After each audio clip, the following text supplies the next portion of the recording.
Hello everybody, Jose Rodriguez here.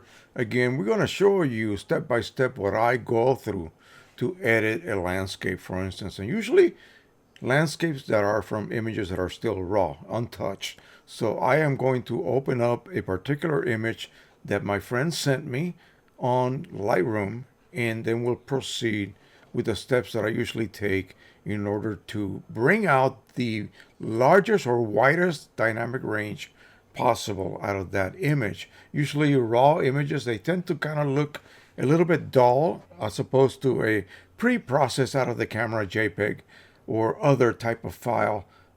Usually you have to play around with them a little bit to expand that dynamic range. What we are going to attempt to do is to make sure that we have just above a black point and just below a white point, and of course perfect neutrality, as well as adjustments that then we take freely. Once we establish that white point and that black point, then we can proceed to adjust the central tonal ranges as we see pleased. And we're going to be utilizing the histogram in Lightroom along with other tools.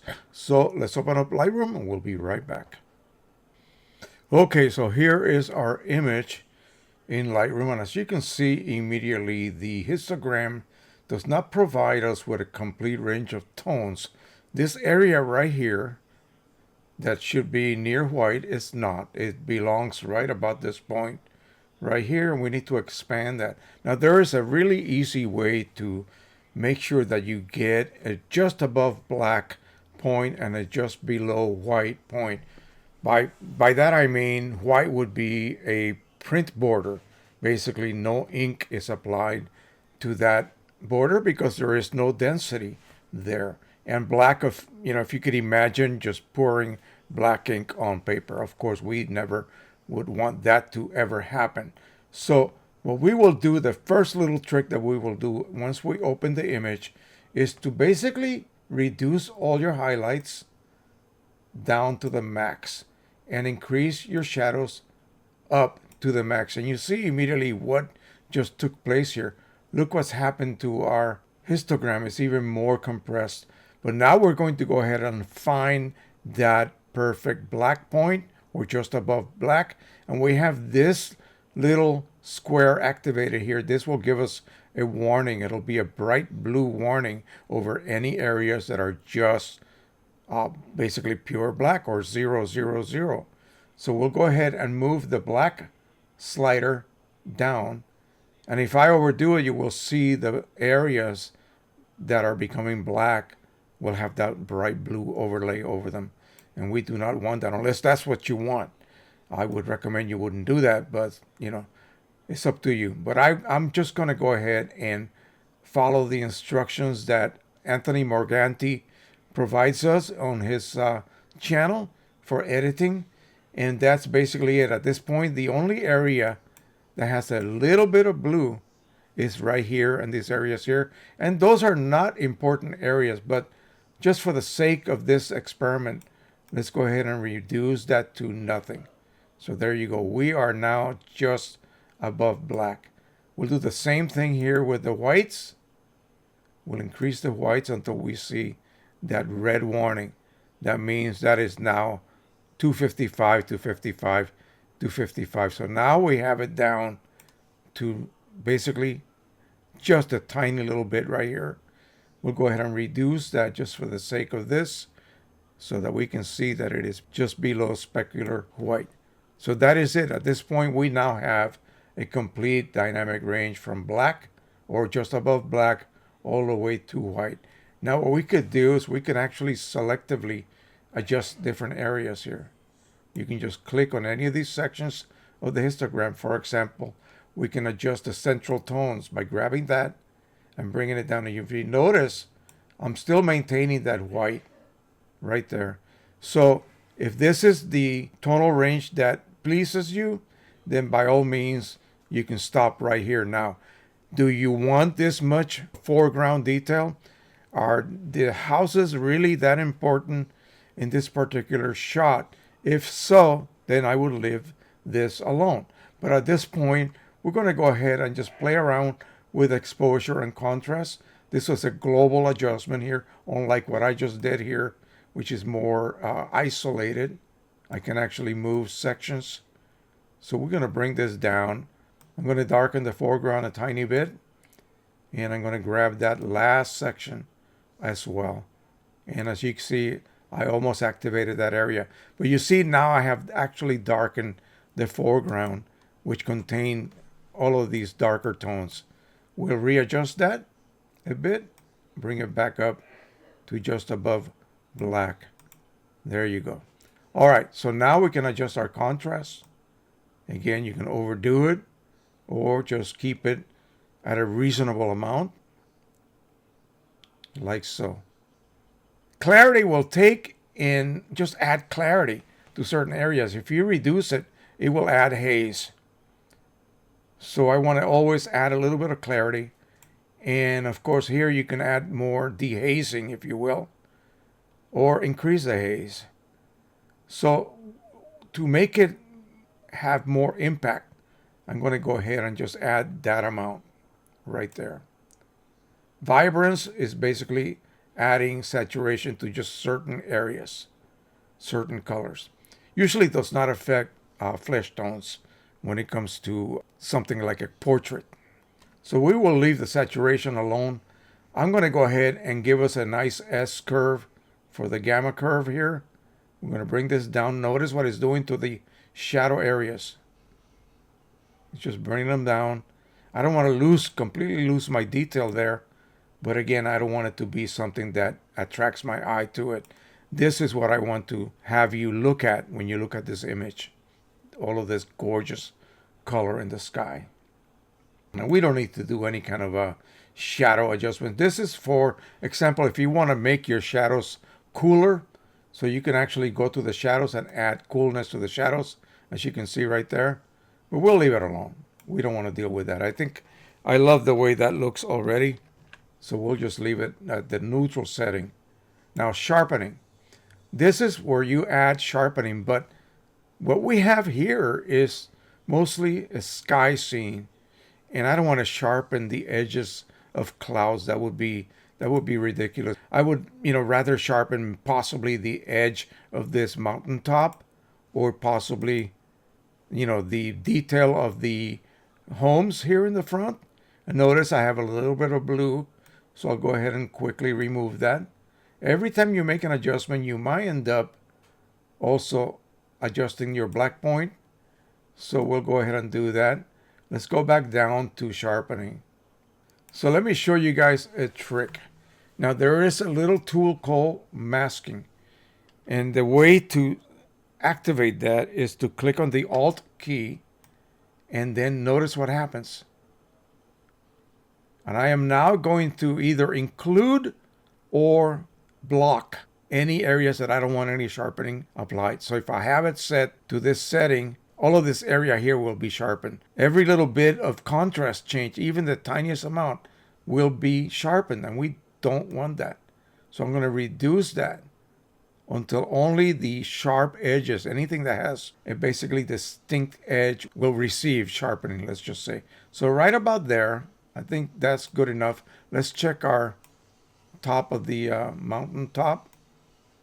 Maybe a little bit more right there, like that. Okay, so all of these areas here will receive sharpening. So now I can apply sharpening, and it's only applied to those areas that were masked, not this sky. The sky will not receive any sharpening at all. Now, once we got that done, as you can see, it's looking really, really good. I'm going to go ahead and attempt to either reduce or add more noise.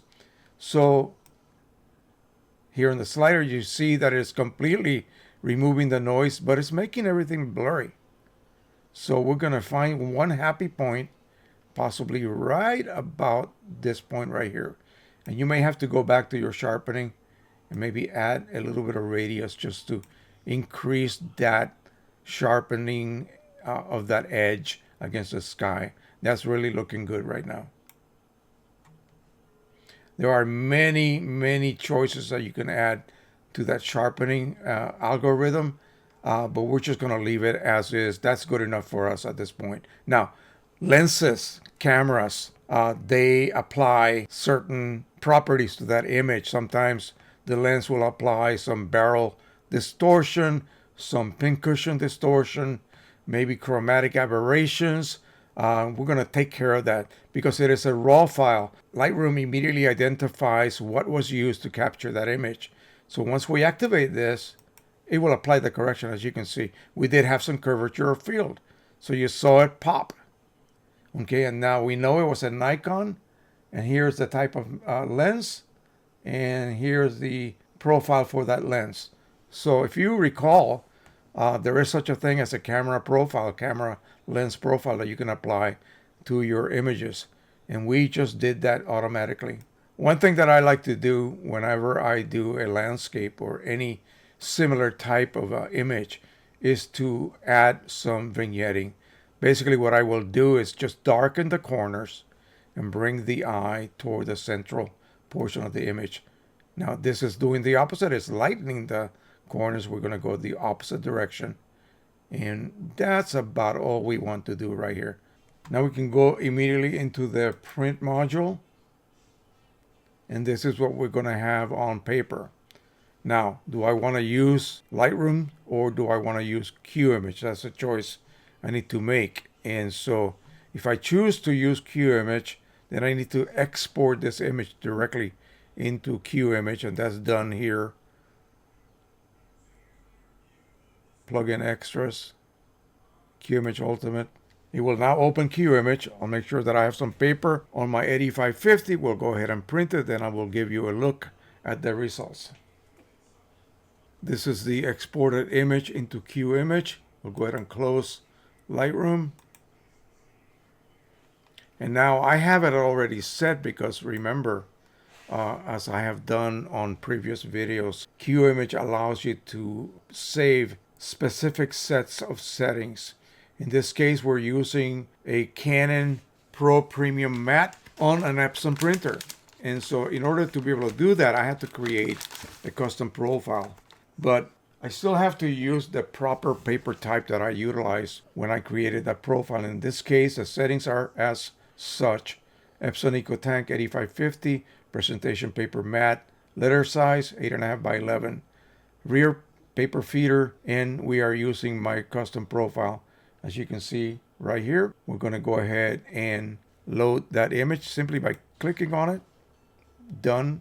And now all we have to do is print. The driver will be set automatically to no color management. That's the beauty of using QImage. Had I used Lightroom, I would have had to manually go into the driver and told it not to control color and then tell the print module in Lightroom to utilize my custom profile. And then I had to choose, of course, go back to the driver and choose my paper size and so forth. And then my layout conditions and, margins and all of that stuff.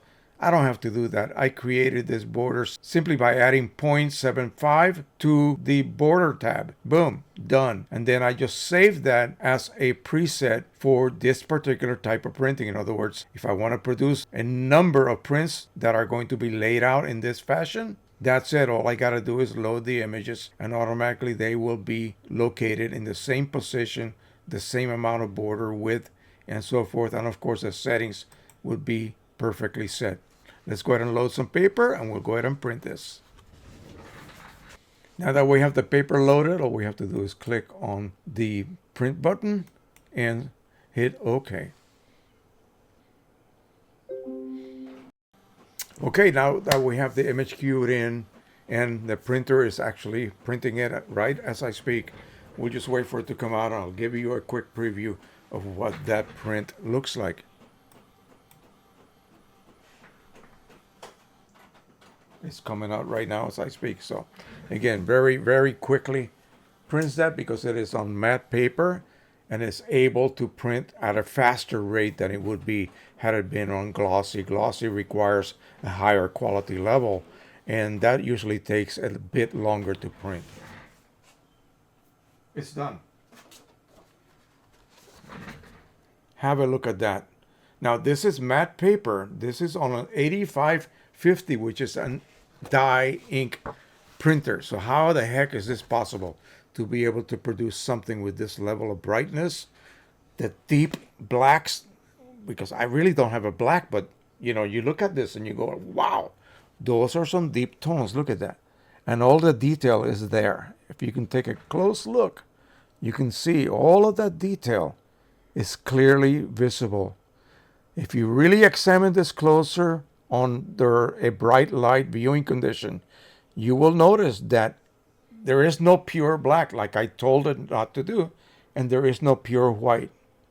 This is not quite as white as that border. That border has zero amount of ink. But the results are amazing. And this combination that I discovered on the 8550 is just marvelous. It provides you with top quality results. That is this paper right here. Photo Paper Pro Premium Matte. It's available on Amazon at a ridiculous low price of like $18 for 50 sheets of that paper. Now, if you go to the larger 13 by 19, it costs more, almost like twice as much. And so, but again, it gives you that level of quality. The key here is to use my profile, and I have made it available for free in my Facebook group under the tab named Files. So go there. Once you become a member, go there and click on that tab, open it up. There's a ton of things you can download for free. All right, so that'll be it for now. Thank you so much for watching. And as always, I hope you guys enjoyed this. Happy printing, everyone. Bye-bye.